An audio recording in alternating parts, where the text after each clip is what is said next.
This is the Grand Valley Diversion Dam. Built in the early 1900s, it is located on the Colorado River in Debec Canyon, just north of Palisade, Colorado. This dam has quite a history. Let me tell you about it. Robert Thomas Williamson of Palisade, Colorado, located northeast of Grand Junction on the far west side of the state, was a strapping young man when he joined 100 other men in 1912 to work on the Grand Valley Water Project, a Bureau of Reclamation endeavor. Robert was handy with tools and could build just about anything. His youthful energy and skills helped complete the valley's most impressive project to date. The project, located on the Colorado River, would eventually entail the completion of the Grand Valley Diversion Dam, locally referred to as the Roller Dam, with a 14-foot high, 546-foot long concrete diversion weir. A barrier across the river designed to alter its flow characteristics, prevent flooding, measure discharge, and help render the river navigable. The Grand Valley Diversion Dam has 3 tunnels and 5 canals that stretch over 90 miles through the region. It is the largest of 4 such dams in the United States.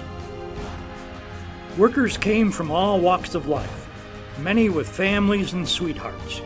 Robert Williamson, who was of Irish heritage, and the pretty Mabel McKay, whose father was the Palisade Marshal, fell in love shortly after the project began.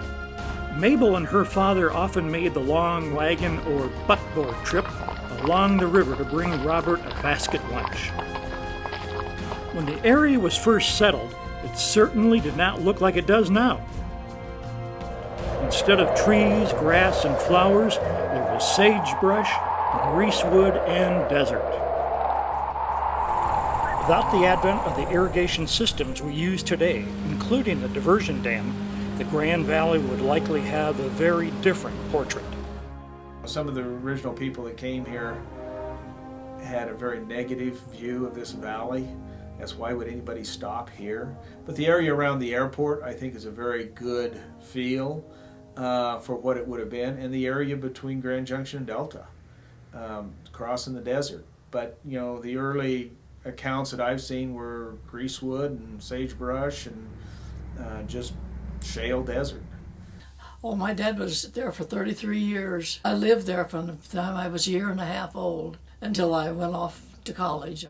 That was your irrigation for the entire valley. Through the war, of course, we had guard duty on 24 hours a day, 7 days a week, because if anything would have happened there, there would have been no irrigation for the lower valley. It's hard to imagine or picture without the diversion dam, or had they not ever put in the laterals or the canal systems, it would be just a sagebrush desert, undoubtedly, still.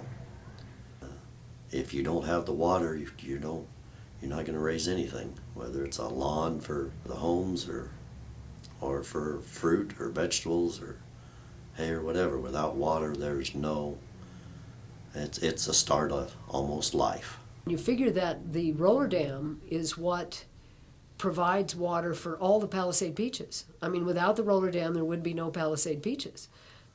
Because it supplies the canals that the government Highline Canal supplies, the Price and the Stubb and the Orchard Mesa canals, which is where the peaches grow. We have a flourishing valley with a fruit industry that is known worldwide for amazing Palisade peaches. And it can all be attributed to the diversion dam.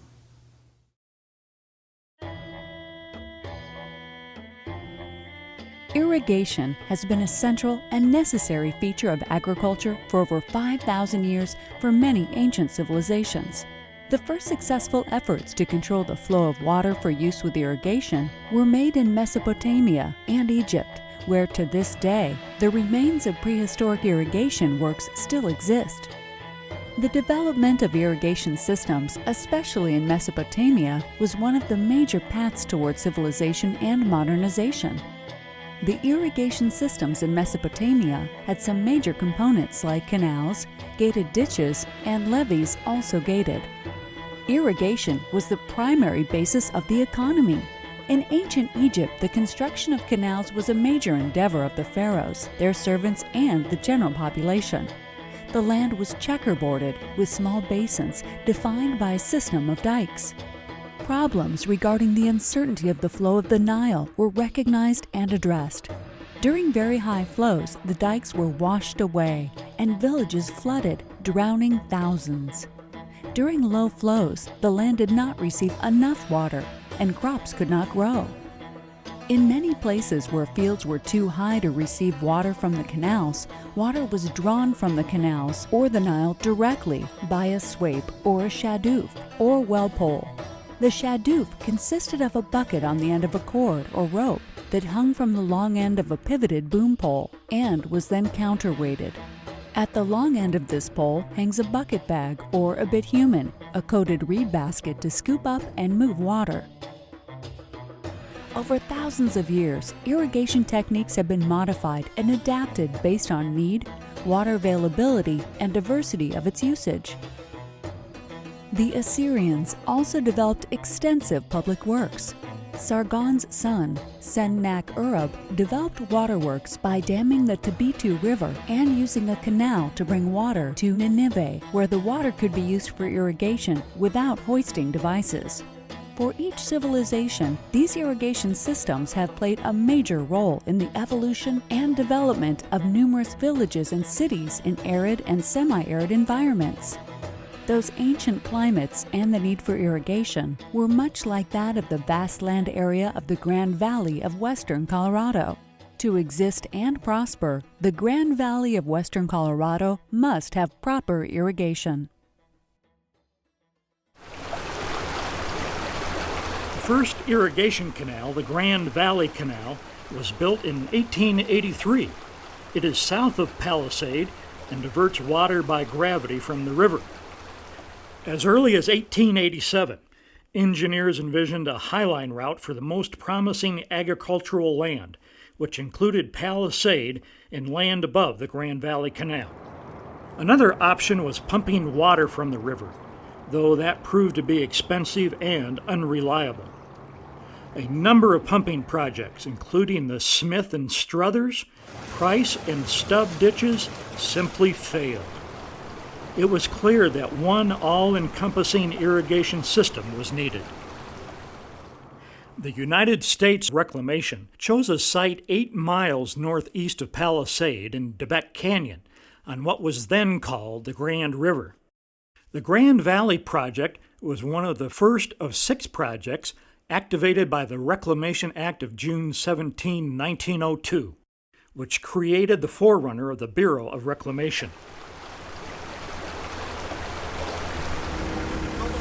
Work began in September 1902 and concluded the flow of water was sufficient to supply 2,000 acre-feet of water during the irrigation season.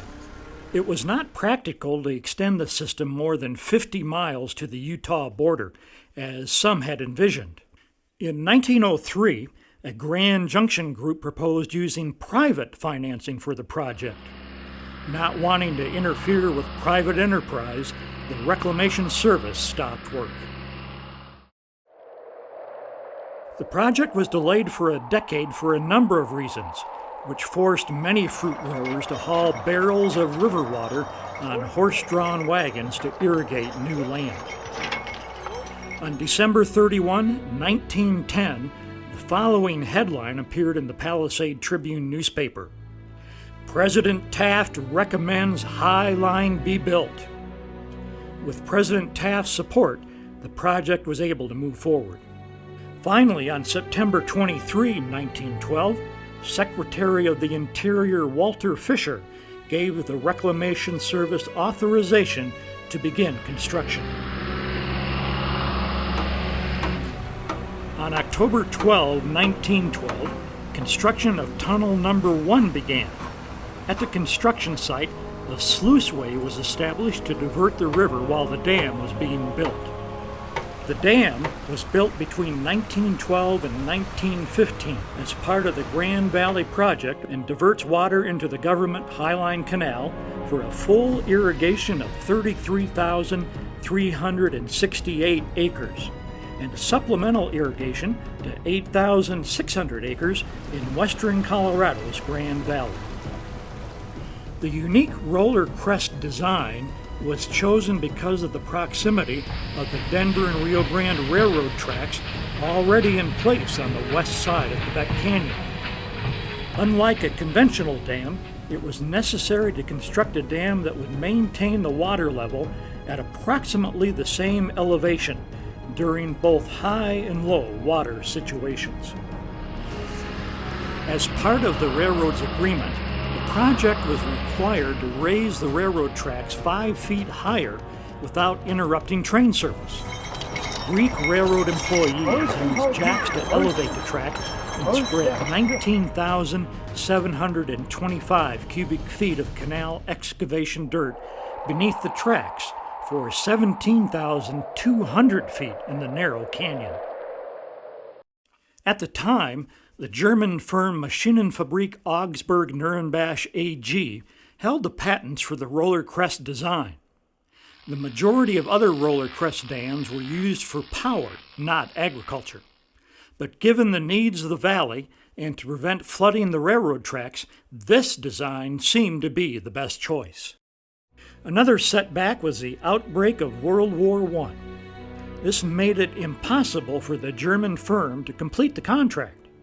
The engineers scrambled to find an alternative source in the Ritter-Conley Manufacturing Company in Pittsburgh, Pennsylvania. They were able to manufacture the rollers using the same design, as much of the work on the dam and canals was completed before the rollers arrived. The Grand Valley Diversion Dam has 6 70-foot-long rollers, just over 7 feet in diameter. The rift structures are towers which contain machines to raise and lower the rollers. The level of water behind the dam is controlled by the position of the cylinders, or rollers, hence the roller dam. The rollers are raised and lowered in any combination necessary to maintain the proper water level regardless of the rate of flow of the river. A 7th roller, 60 feet long, added to the west end, made the dam the largest roller crest dam in the world at the time. Building a dam was dangerous work. Temporary bridges spanned the river, and workers balanced precariously on them. As a safety precaution, a manned boat waited downriver just in case anyone fell into the swift water. Fortunately, only one man fell, but he was able to grab a rope and pull himself back up. His hat, on the other hand, wasn't so lucky. It made the wild trip downriver, but was saved by the boatman. The worst accident happened on August 31, 1913, when a rock fell from the roof of tunnel number 1 and struck James Pappas. It broke his back and he never recovered. 3 more serious accidents occurred when the tunnels were being bored. Earthwork for the Highline Canal began in June 1913. The conditions of the contract let to Reynolds Ely Construction Company of Utah prohibited foreigners, convicts, and Mongolian labor on the project.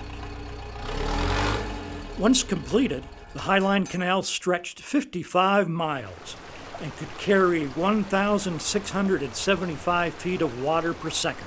The first water flowed through the Highline Canal on June 29, 1915. In 1907, another dam was constructed on the Gunnison River to provide water for the Redlands Mesa Power Canal.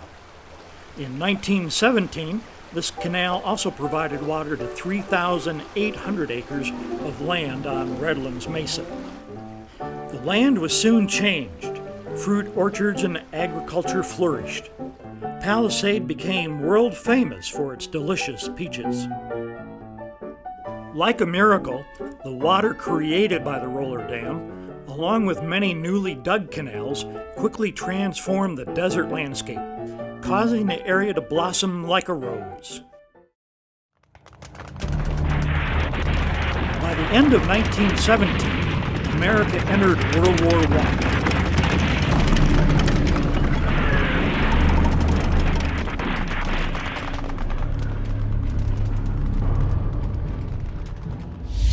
The Spanish influenza was wiping out millions around the globe. Western Colorado lost nearly 1/3 of its population.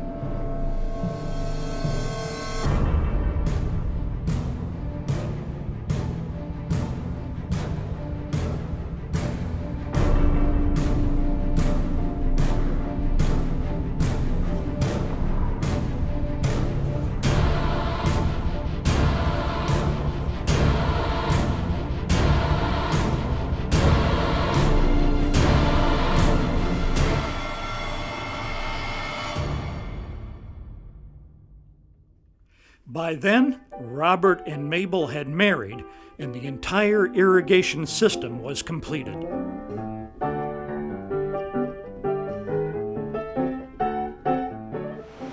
During World War II, the roller dam was considered valuable enough to be guarded around the clock. The guard working the midnight shift wore black clothes and rubbed a shoe black on his .44 caliber revolver so it wouldn't reflect light from the river. The dam and its works remained in the Bureau of Reclamation's charge until 1949, when the Grand Valley Water Users Association took over. On March 8, 1950, over 450 feet of tunnel number 3 collapsed. The new tunnel was holed through on April 4, 24 days ahead of schedule, thanks to the efforts of U.S. Congressman Wayne Aspinall from Palisade. Water was delivered to the High Line on May 4, just in time to save the valley's fruit trees and other crops from disaster. To this day, a caretaker lives on site to keep the still operating dam in working order. In October 1991, the Grand Valley Diversion Dam was placed on the National Register of Historic Places. We hope that this proud and well-deserved designation guarantees that the Grand Valley Diversion Dam will be around for another 100 years.